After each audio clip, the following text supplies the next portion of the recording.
नमस्कार दोस्तों, voice with Kushwaha channel पर आपका स्वागत है। और आज की कहानी है गांव की बहू। प्रयागराज शहर दे दूर एक गांव लीलापुर में एक औरत बसंती रहती थी। जैसा उसका नाम था वैसा ही काम। पूरा गांव बसंती को मानता था। बसंती लीलापुर की बहू थी। उसका पति मनोहर खेती किसानी करता था। बसंती घर पर सिलाई कढ़ाई का काम करती थी। 5वीं तक पढ़ी थी और समझदार थी। वह चाहती थी कि गांव की लड़कियां कॉलेज तक पढ़े। जब भी मौका मिलता बसंती लड़कियों को काम की बातें समझाती, उनको पढ़ाती लिखाती। धीरे धीरे गांव की लड़कियां बसंती को बड़ी दीदी मानने लगी। जब देखो तब बसंती के घर लड़कियों का मेला लगा रहता। कोई सिलाई का काम सीख रही है तो कोई पढ़ना लिखना। गांव की बूढ़ी औरतें भी बसंती के घर आने लगी। बसंती इनको भी बड़े प्यार से पढ़ाती, लेकिन अच्छे लोगों से जलने वाले भी कम नहीं होते। बसंती से भी कुछ लोग जलने लगे थे। उनमें एक थी आशा बाई। बसंती के पास गांव की सारी औरतें जाकर बैठती हैं। यह देख आशा बहुत नाराज थी। पहले कुछ औरतें आशा के घर बैठने चली जाती थी, लेकिन बसंती की आने के बाद तो आशा को लोग भूल ही गए थे। सबकी जुबान पर एक ही नाम था, बसंती दीदी। बसंती का नाम देखकर आशा बहुत दुखी रहने लगी। वह सोचने लगी कि बसंती के खिलाफ कुछ किया जाए। गांव की औरतें तो मेरे घर का रास्ता भी भूल गई हैं। आशा के दिमाग में एक बात आई। आशा ने एक दिन पड़ोस में रहने वाली सरोजा से कहा, जानती हो यह बसंती जादू टोना जानती है, बड़ी चालू है। गांव की औरतों पर मंत्र मार दिया है। मुझे डर है कहीं बसंती किसी की जान न ले ले। सरोजा बोली, ऐसी बात तो नहीं है। बसंती बड़ी भली औरत लगती है, पढ़ी लिखी है, गांव की लड़कियों का भला चाहती है। आशा चिढ़कर बोली, अगर भला चाहती है तो बाहर आकर काम करे ना, घर के भीतर क्या कर रही है। सुबह शाम जब देखे लड़कियों के कान भरती रहती है। सरोजा ने कहा, आज तक तो किसी ने भी उसके बारे में कोई शिकायत नहीं की। आशा बोली, यही तो जादू है। बसंती ने सबको अपने वश में कर लिया है। इसे कहते हैं टोना। सरोजा सोच में पड़ गई। आशा ने देखा मौका अच्छा है, कुछ और कान भरा जाए। आशा बोली, जानती हो कल क्या हुआ? रात को 12 बजे मैं घर से बाहर निकली थी तो देखा बसंती शमशान घाट की ओर जा रही थी।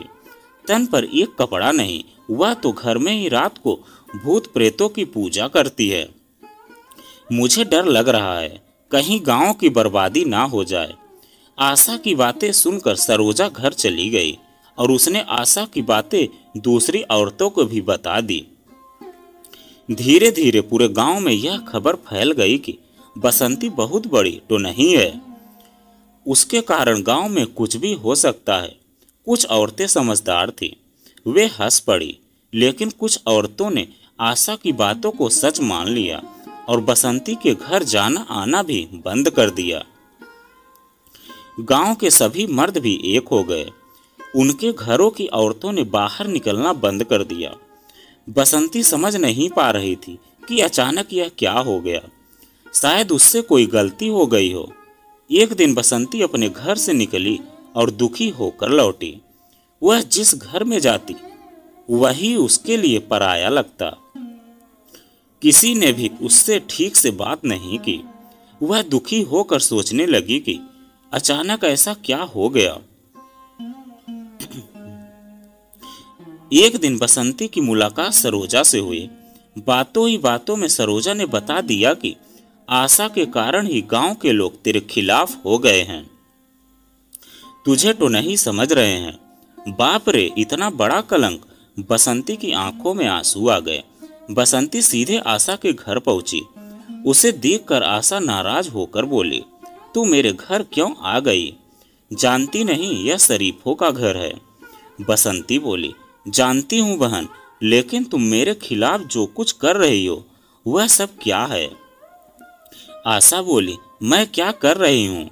जो गांव के लोग बोल रहे हैं वही तो बोल रही हूँ। बसंती ने पूछा, क्या कर रही हूँ मैं? आशा बोली, जादू टोना और क्या, यह कोई अच्छी बात है क्या? बसंती ने कहा।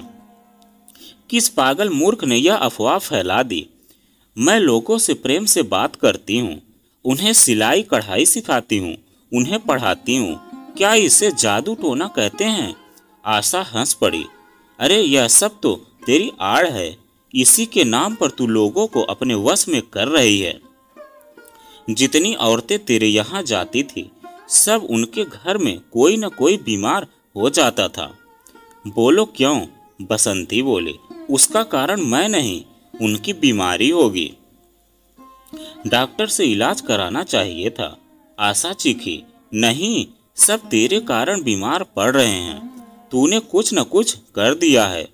अब मेरे घर से भी निकल जा, वरना ठीक नहीं होगा। बसंती की आंखों में आंसू आ गए और वह घर लौट आई। सचमुच पूरा गांव उसके खिलाफ हो गया था। सब कहने लगे थे, बसंती तो नहीं है, बसंती तो नहीं है। बसंती जहां कहीं भी जाती, लोग उससे मुंह फेर लेते। अब तो बसंती का पति मनोहर भी शक करने लगा कि उसकी घरवाली तो नहीं है। गांव वालों की बातें सुनकर मनोहर को बड़ा गुस्सा आता। फिर आकर वह बसंती को पीटता, घर से निकाल देता। कभी कभार गांव के बच्चे बसंती पर पत्थर भी फेंक देते। बसंती अक्सर घर के बाहर ही बैठी रहती। मनोहर ने उसे घर से बाहर ही निकाल दिया था। उसको न खाना मिलता, न पीने को पानी। धीरे धीरे बसंती की हालत बिगड़ने लगी। सुंदर दिखने वाली बसंती भूख प्यास के कारण बीमार रहने लगी। उसका चेहरा अजीब हो गया था। अपनी कुटिलता पर मन ही मन खुश होकर आशा सबसे कहती, देख लो, मैं कहती थी ना कि बसंती तो नहीं है। उसका असली रूप अब आया है सामने। गांव की सीधी साधी औरतें आशा की बातों को सच मानने लगी थी। उधर बसंती के गांव के बाहर एक झोपड़ी बनाकर रहने लगी।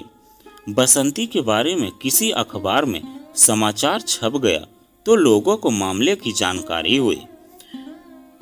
शहर में निर्मला नामक महिला रहती थी। एक दिन वह अपनी कुछ सहेलियों के साथ लीलापुर पहुंची। बसंती से मिलने के बाद निर्मला को समझ आ गया कि सारा खेल आशा का है। उसी ने बसंती के खिलाफ सबको भड़काया है। निर्मला अपनी सहेलियों के साथ सीधे आशा के घर पहुंची और बोली, तुमने बसंती के खिलाफ पूरे गांव को भड़का दिया है। अपनी गलती कबूल कर लो, वरना हम लोग तुम्हारे खिलाफ पुलिस में रिपोर्ट कर देंगे। तुमको जेल हो जाएगी, समझ लो। आशा अकड़ती रही, बार बार यही कहती रही कि बसंती तो नहीं है और बसंती तो नहीं है। आशा की बात सुनकर निर्मला को गुस्सा आ गया। वह बोली, ठीक है, अब हम लोग सीधे पुलिस के पास जा रहे हैं। तब तुम्हें यह बात समझ में आ जाएगी कि कौन है असली तो नहीं। निर्मला गांव के सरपंच से मिली। उसने सरपंच को समझाया कि बसंती तो नहीं है, वह एक भली औरत है, गांव की औरतों की भलाई चाहती है। वैसे भी जादू टोना सब पुरानी बातें हैं, ऐसा कुछ नहीं होता। आप लोग ऐसी बातों पर भरोसा ना करें। बसंती पढ़ी लिखी औरत है, हम लोग तो शहर बुलाकर उसका सम्मान करेंगे। सरपंच को सोच में पड़ गए। निर्मला बोली, हमें सब बात पता चल गया है। गांव की आशा बाई ने ही सबको भड़काया है। हम उसको जेल भिजवा देंगे। बसंती को तंग करने वाले हर आदमी औरत को अब पुलिस पकड़ कर ले जाएगी। पुलिस की बात सुनकर सरपंच घबरा गया। उधर आशा भी घबरा रही थी। उसके मन में चोट था ही। सरपंच ने आशा के पति को बुलाया, सारी बात समझाई। आशा का पति सीधे घर आया और उसने आशा को पीटना शुरू कर दिया। वह बोले जा रहा था, कलमुही, तेरे कारण एक भली औरत बर्बाद हो गई। हर कोई उस पर शक करने लगा। अरे करमजली, तूने ऐसा क्यों किया? मुझे तो लगता है कि असली तो नहीं तू ही है। तुझे ही घर से निकालना पड़ेगा। उसका पति आशा को घर से निकालने लगा तो आशा रो पड़ी। उसे अपने आप पर शर्म आने लगी। वह सोचने लगी कि एक सुंदर भली औरत को उसने सबकी नजरों से गिरा दिया। राम राम, उसने कितना बड़ा पाप किया। आशा ने अपने पति से माफी मांगी और बोली, फौरन चौपाल बुलाओ, मैं सबके सामने माफी मांग लूंगी। मैं ही बदनती के बारे में बात गलत कर रही थी, वह तो एक भली औरत है। मैं उससे जलने लगी थी, इसलिए उसे टुनही बताकर बदनाम कर रही थी। वह तो भली औरत है, अपने गांव की शान है। बसंती को बदनाम करके मैंने बहुत बड़ा पाप किया है। भगवान मुझे माफ नहीं करेगा, आप लोग तो मुझे माफ कर दें। आशा फूट फूट कर रो रही थी। सरपंच ने पंचों से चर्चा की और फिर बोले, आशा, तुमने अपनी गलती मान ली है, यह बड़ी बात है। हम सबने तुमको माफ कर दिया। भाइयों, यह घटना एक सबक है। आजकल कई जगह सीधी सादी औरतों को लोग तो नहीं कह देते हैं, उस पर जुर्म करते हैं। यह दुख की बात है। मेरे विचार से तो नहीं वो नहीं जैसी कोई चीज नहीं होती। बोलो आप लोग क्या बोलते हैं? गांव के बूढ़े काका ने कहा, हमारे सरपंच जी ठीक कहते हैं, तो नहीं वाली बात पूरी तरह बेकार है। मैंने तो आज तक कोई तो नहीं देखी। बेकार में किसी को बदनाम करना गलत है।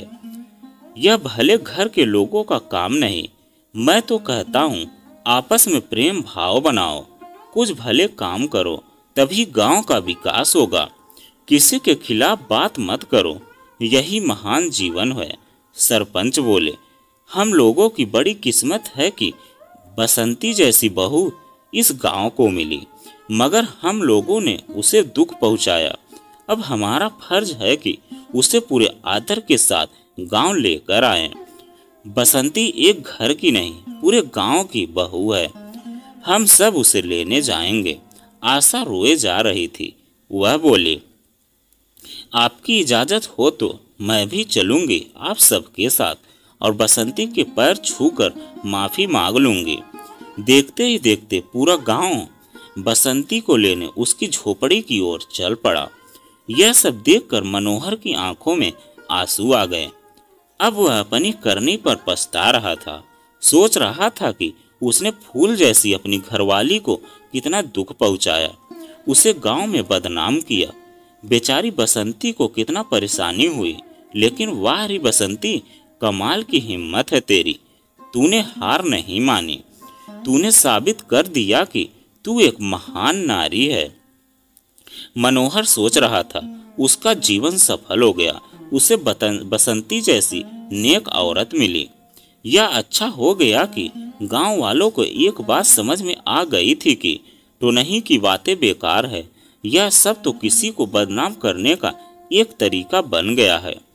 बसंती के कारण लीलापुर गांव में फिर कभी किसी ने तो नहीं की बात नहीं की। तो दोस्तों, यह कहानी आपको कैसी लगी कमेंट में लिखकर जरूर बताइएगा।